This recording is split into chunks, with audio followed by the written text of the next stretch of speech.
អតិថិជនដែលស្វែងរកផ្ទះអាជីវកម្មនេះបងប្អូនបង្ហាញផ្ទះអាជីវកម្មនេះនៅលើផ្លូវរដ្ឋ12ម៉ែត្របងប្អូនបាទទំហំ4.2គុណនឹង14ម៉ែត្របងប្អូនសល់ពីមុខផ្ទះនេះ6ម៉ែត្រសល់ពីក្រោយផ្ទះ2ម៉ែត្រសាច់ពេញតែម្ដងបងប្អូនអាចមកមើលទីតាំងនេះបានខណ្ឌសែនសុខរាជធានីភ្នំពេញបងប្អូនទីតាំងនេះគឺពិសិដ្ឋមែនតើបងប្អូននៅចន្លោះនៃមហាវិថីទាំង4បងប្អូនណាមហាវិថីបាទសហព័ន្ធរុស្ស៊ីបាទមហាវិថី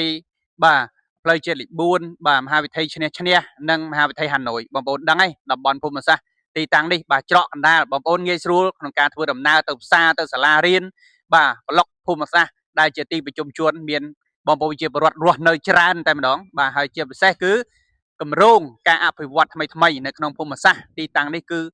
ច្រើនមែនតើបងប្អូនអញ្ចឹងខ្ញុំបង្ហាញបងប្អូនឲ្យបានឃើញបាទផ្ទះដែលជាប់ផ្លូវរដ្ឋបាទ12ម៉ែត្រនេះបង្ហាញឲ្យបងប្អូនឃើញជាក់ស្ដែងតែម្ដងហើយបងប្អូនអាចបើករបរអាជីវកម្មការរកស៊ីផ្សេងនៅក្នុងភូមិសាស្ត្រនេះបានបងប្អូនប្លុកភូមិសាស្ត្រទីតាំងនេះ